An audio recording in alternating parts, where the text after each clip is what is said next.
That sound you hear, to the accompaniment of a symphony of violins and a crescendo of soaring harps, is Fred Astaire spinning, elegantly no doubt, in his grave. The legendary entertainer added a clause to his will demanding that his life story not be exploited on film. "It is there," he said of the codicil, "because I have no particular desire to have my life misinterpreted, which it would be." Yet looking down from that great soundstage in the sky, the much-adored singer and dancer is poised to see his private life exposed in not one, but two rival movies, portrayed by dueling British stars. Jamie Bell, 36, is set to star opposite Margaret Qualley, 28, in Fred and Ginger, a musical about the passionate and explosive relationship between Astaire and his famed dancing partner Ginger Rogers. Racing to beat them to cinema screens is Spider-Man star Tom Holland, 26, portraying Fred in an as-yet untitled biopic, with Paul King, director of the Paddington movies, at the helm. Both British actors have dancing experience. Holland starred in Billy Elliot on the West End stage, and Bell played the same role in the 2000 Billy Elliot movie. And both hope to shoot this year, and hit cinemas early next year. Yet Fred loathed the thought of his life story becoming fodder for Hollywood, saying, "However much they offer me, and offers come in all the time, I shall not sell." The two films are expected to explore the intimate relationship that Fred and Ginger shared in 10 films together, from Flying Down to Rio in 1933 to the Barclays of Broadway in 1949. "It will be interesting to see what they make of their lives," says Joseph Epstein, author of the 2009 biography Fred Astaire. He didn't think it was a good idea to expose his life to scrutiny and criticism.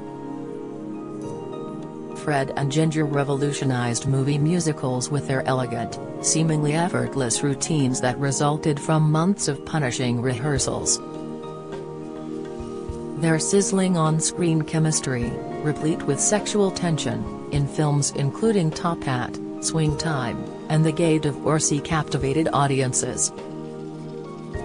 Their sizzling on-screen chemistry, replete with sexual tension, in films including Top Hat, Swing Time, and The Gate of Orsay captivated audiences.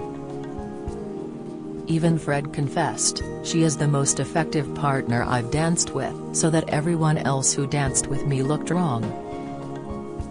Hollywood insiders always whispered that the duo dancing cheek to cheek must have secretly been lovers, but Epstein says, if there was any passion between them, it was unrequited.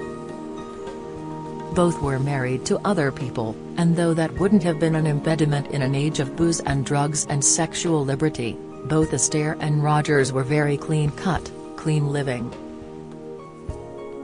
Ginger was a Christian Scientist, and didn't smoke or drink, while Fred was a monomaniac perfectionist who dedicated hours to relentless rehearsals. If there was any affection between them, I'm not aware that they acted on it.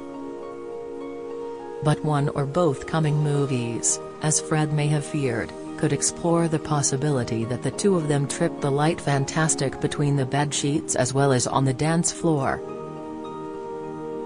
Only after her death in 1995, aged 83, did some of Ginger's private letters reveal her deep-seated love for Fred. Before dying, she confessed her secret passion for him, according to a family member. The pair had secretly dated before teaming together on screen.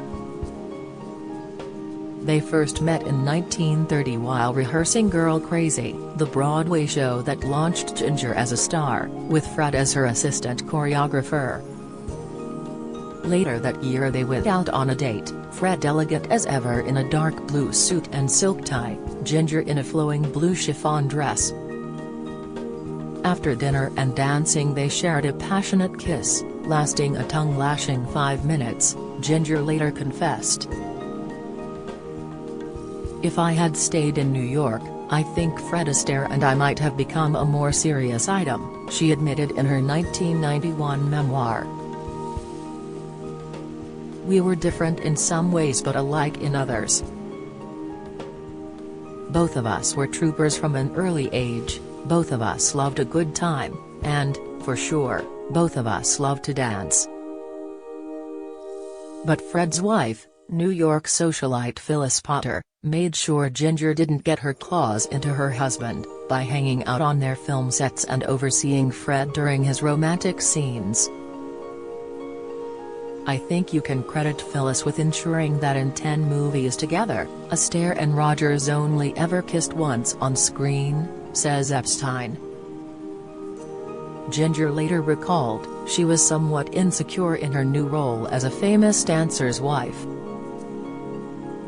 Today, Fred and Ginger are considered one of Hollywood's greatest on-screen couplings. Yet the partnership almost didn't happen. Fred was a rising Broadway star when he auditioned for RKO Films, only to be met with the casting director's blunt assessment, "Can't act. Slightly bald. Also dances."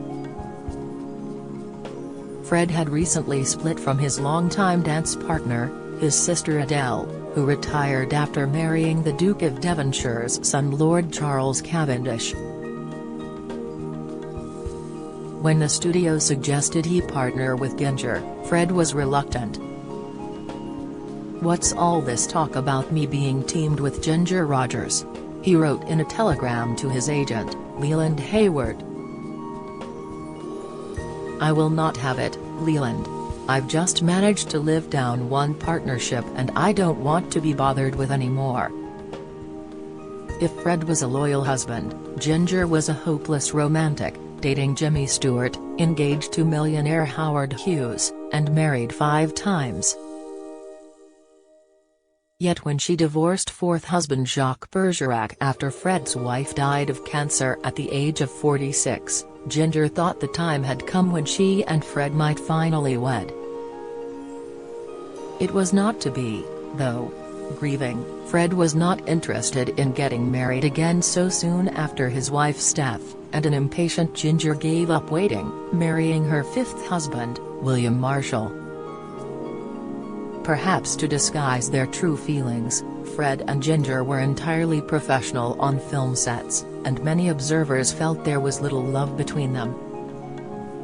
Fred had been known to rage at Ginger, complaining to the film crew, "That woman's impossible. She's clumsy, lazy and never learns her steps properly," but at a 1979 tribute to Ginger, Fred said, "There are all kinds of rumors that we used to fight. And we didn't." Ginger believed the studio planted the rumors to gain publicity. Their passion may have gone unrequited, but the two partners brought out the best in each other. He made her a better dancer, and she made him a better actor. Ginger went on to win an Oscar for Kitty Foyle in 1940. It has often been said that Ginger did everything that Fred did, but backwards in high heels. She also stayed at the studio until 2 a.m. doing costume fittings, danced without stopping while her feet bled in satin high heels, and leaped lightly in beaded gowns weighing 25 pounds, or covered in flying ostrich feathers that ended up in her nose and mouth. Katharine Hepburn famously said, "He gives her class and she gives him sex appeal." After decades as a widower, Fred married again at the age of 81. His wife Robin, 45 years his junior, fiercely protected his legacy in legal battles, upholding his desire not to have his image exploited. But when Robin finally agreed to let Fred's image be used in a 1997 TV commercial for a vacuum cleaner, the entertainer's daughter accused her of selling his career to the devil. The coming 2 movies about this greatest of dance partnerships may transgress on something far more precious, the passion Fred and Ginger hoped would forever remain their secret.